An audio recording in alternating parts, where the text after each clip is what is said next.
Okay, when migrating from an old Mac to a new Mac, the first thing you want to do, assuming you have OS 10.5 or later, is to perform a full Time Machine backup.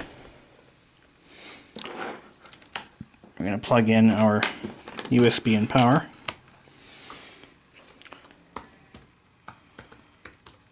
Now the ultimate goal here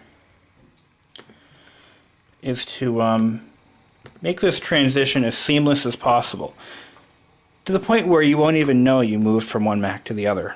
So we're going to just let it do its thing here. Let's do a full backup. Ooh. Oh, it's not ready yet. There we go.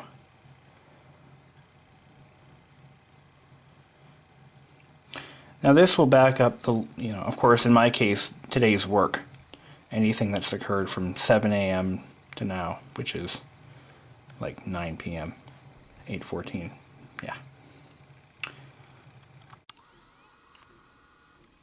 Okay. Now I've already removed this machine from the box, booted it up, and reboxed it at the store. I did that to make sure it was fully functional. I live about an hour and a half from the nearest Apple store, so I didn't want to take any chances.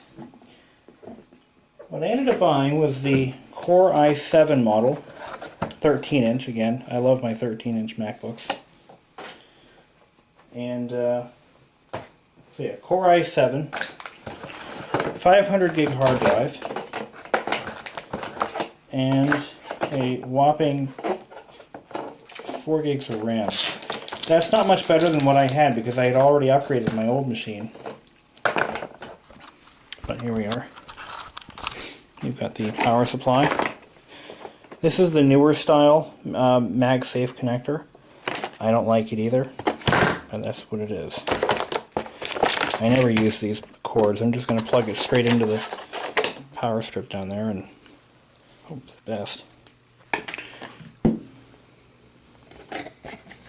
Oh, let's take a look at the accessory box. Usually they include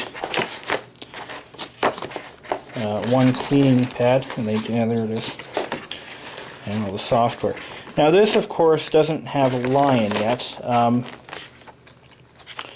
As you all know, it's not out yet. I don't recall when it's being released. You'd think I'd know that stuff, but I actually don't know when it's coming out. But I do plan on upgrading when it does. Now, the last time I bought a MacBook was, of course, let me probably throw that away. When I bought that MacBook, Snow Leopard came out about a month later, and I got the upgrade for, I think it was $9 I paid for that. It wasn't much money at all. And rebox that up. Okay, throw that on the floor. Let's take a look at the machine. First thing I'm going to do is plug in my power supply. I'm just going to unravel it here. And then we'll take a quick in-depth look at the machine, and we're going to go over how to recover data from Time Machine. You'll see just how simple it is. I have yet to see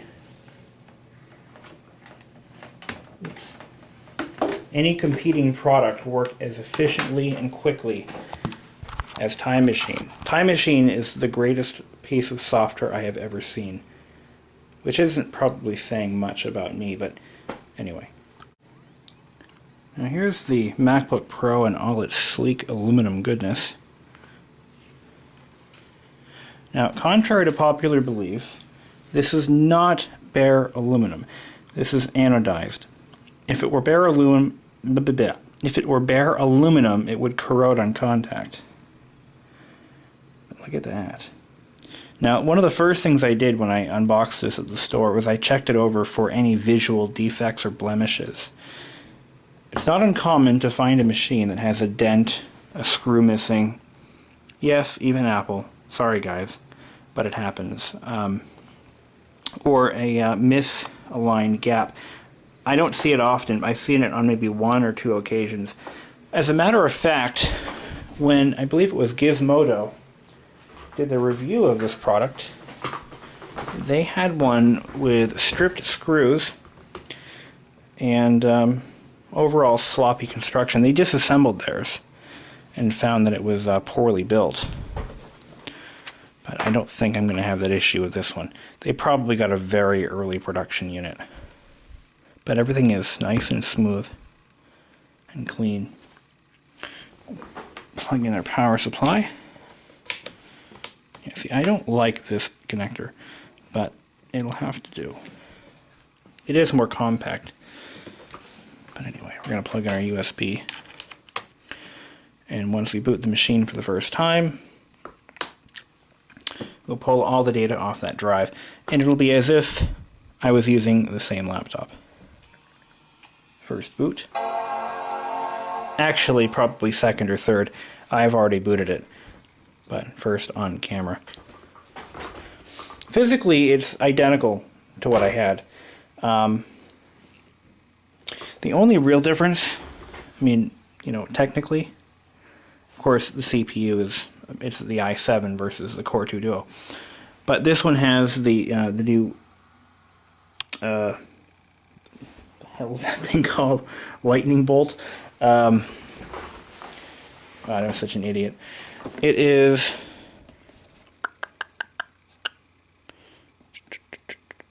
where is it? I want to say Thunderbolt. Yeah, it is Thunderbolt. Okay, there it is. Thunderbolt port. This is a modified version of the DisplayPort Mini. Wow, that thing boots up fast.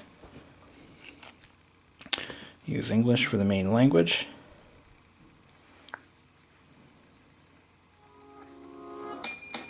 And of course, this is 10.6, probably 10.6.5, I think.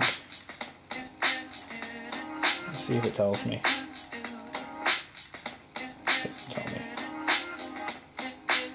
No, they never tell you the exact OS version on the box, but it's 10.6, whatever the newest version is. And of course, I don't think you can skip this. I haven't found a way to do it. The keyboard's nice and bright. So we're gonna select our options here. And now it's looking at my external drive. It's already looking for it. I'm going to slide the machine back a little bit.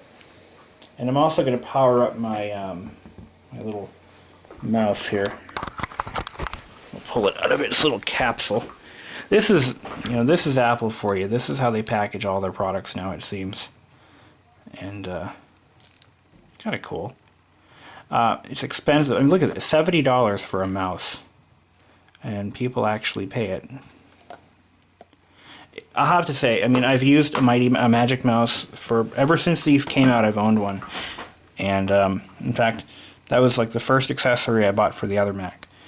Alright, so transfer from a Time Machine backup. And there it is. And at some point we'll be able to select exactly what we want to pull forward. There are some applications that I'm going to leave alone.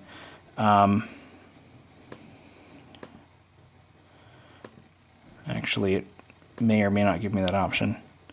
This will take a while. When I did it for my last machine upgrade, I think it took me about 2 hours to get everything moved over. So, and that was going, of course, from the same OS to the same OS. There were no OS jumps. But when this works right, it works very effectively. So we're going to just let this calculate. I'm going to unbox the mouse. I'm going to try to do it on camera here. So we've got a little plastic shell. We have to remove a label or two. There it is. Still calculating. This will take a while. Now you're probably wondering, well, if you already have a Magic Mouse, why are you buying a new one? Well, the truth is, the old one is kind of beat. I've whacked it up against the machine a few times, and one of the corners is starting to get pretty ragged, and it's starting to form, little surface scratches. I'm like, you know what? I'll just buy a new one, and I'll give my dad the old one. He'll enjoy that. Come on. It's sealed with little labels, and they're hard to get off. I think this packaging is a total waste of time. I mean, I like Apple and all, obviously, but some of the things they're doing aren't environmentally friendly. To build a shell out of plastic that's going to be thrown away, I just don't think it's cool. I don't think it's good for the environment. I don't think it's cost effective. And it certainly isn't easier to open. But here we go. There it is. You see that? Oh, and it comes taped to this other plastic shell thingy. Oh, I gotta pull that up by hand. Oh, damn it. Now, see, this is packaging gone wrong, I'll tell you. Because in doing that, now there's sticker residue under the mouse. Now I've got to go downstairs and wash that off with WD-40. But does it even come with batteries anymore? I think it does. Let's see. They used to come with nice lithium batteries. Yeah, and it still does. Energizer Advanced Lithiums. See? Ooh, okay. Now that that's finished calculating, I'm going to start the transfer process, which only takes half a day. Anyway, alright, here we go. A couple of side notes I want to cover during this presentation. They're very important, actually.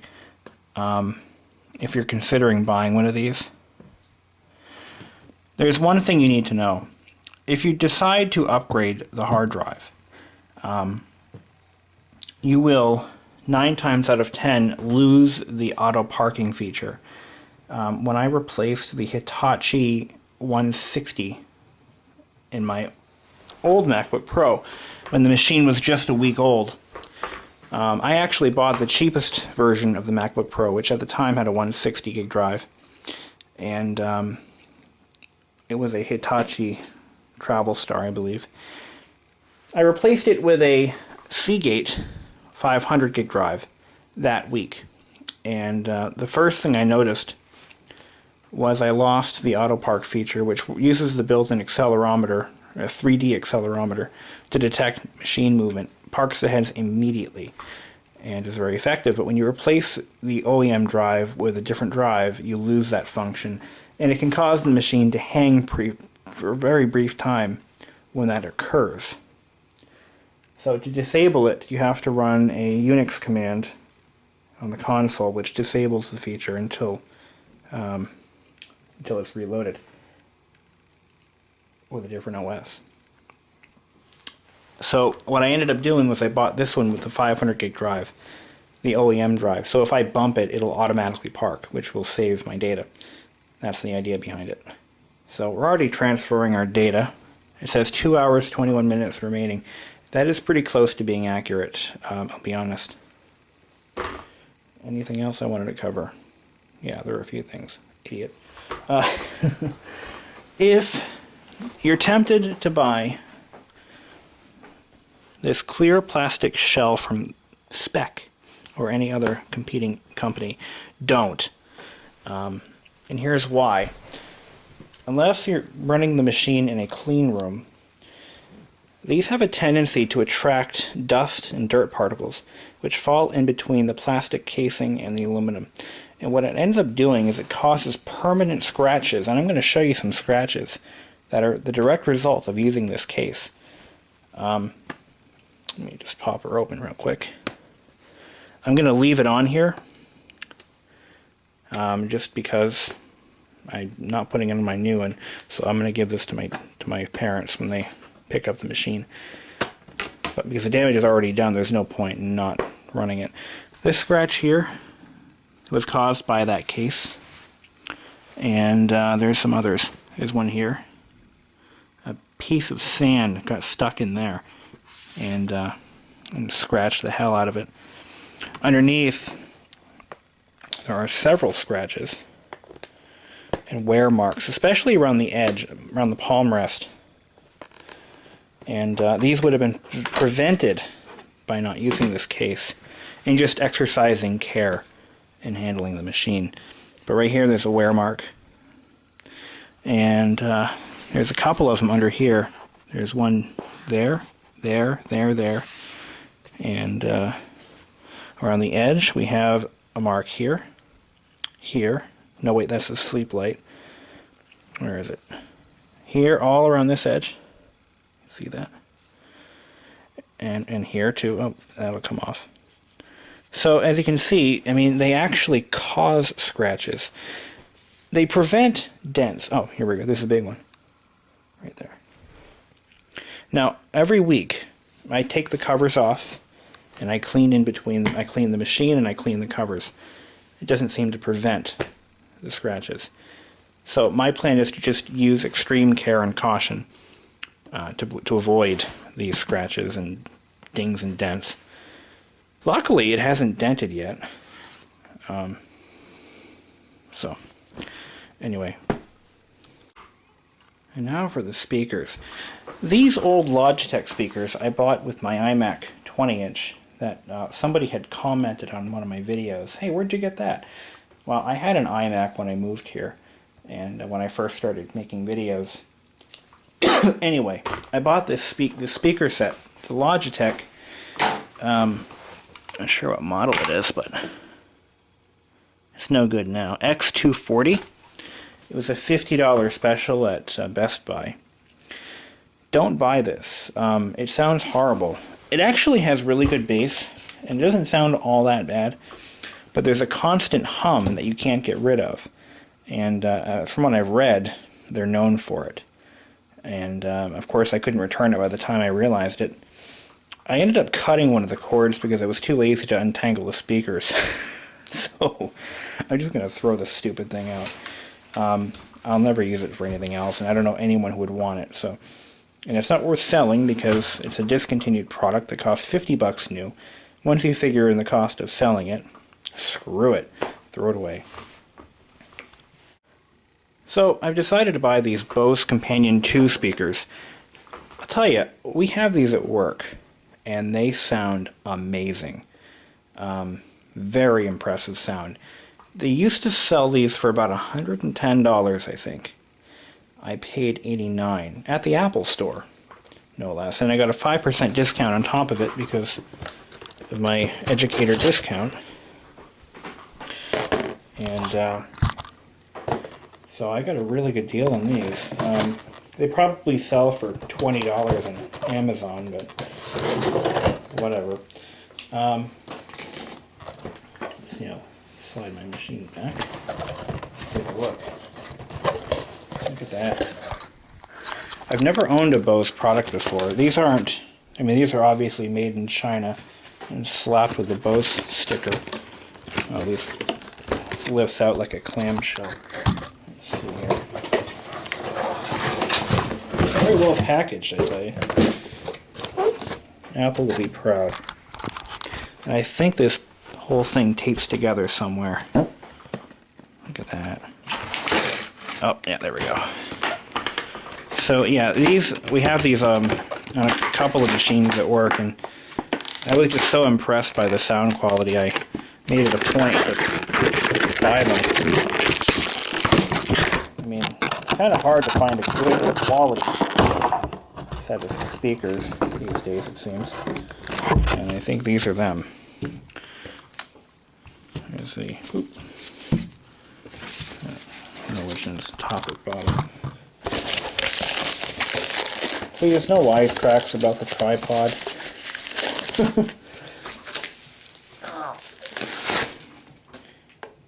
Yeah, they are plastic, boxed, but they're very nice. Very nice. And the thing is, the MacBook Pro 13-inch is a wonderful machine, but it has horrible built-in speakers. I mean, they might as well not even be there. They're just so bad. It actually has a 3-speaker system built right in. There's a tiny center channel. By tiny, I mean probably about 1/4 of an inch in diameter. And it has a left and right channel, and it just sounds bad. I mean, not like it's muddy or anything. I mean, it sounds clear, but you can't get any real volume. So if you're watching any movies or television shows, it's just not worth it. But I didn't buy the 13-inch because of its awesome audio. I bought it for its portability, which is why I bought these speakers. So I got the power supply all assembled. There's that. And I've got the left or right channel. These are very nice. Again, I'm so glad I could find these, and I didn't discontinue them yet, because that's usually the case. Anything I want is discontinued. Alright. There we go. Sorry you can't see anything, but hey, what do you want for free? Anyway, so base port. Should be one on both sides, like that. You've got audio input, 2 left speaker. One of these, oh, so there's, wait a minute, there's 2 inputs? Interesting. It actually has 2 inputs. I don't know why that is. Maybe if I read the instructions? Very heavy, good quality. They are plastic again, but they're quality plastic. I like it a lot. So, put these up and see how they sound. And nearly 3 hours later, all of my stuff has been moved over. Like nothing ever happened. Now that is success. So, I've got to install Rosetta for something I use. Now there are some settings that were reset, like apparently my email settings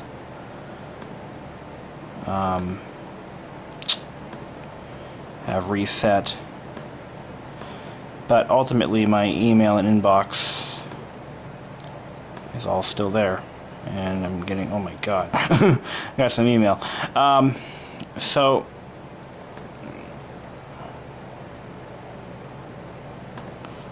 yeah, okay, I'll let that finish. But everything is still the same, like nothing ever happened.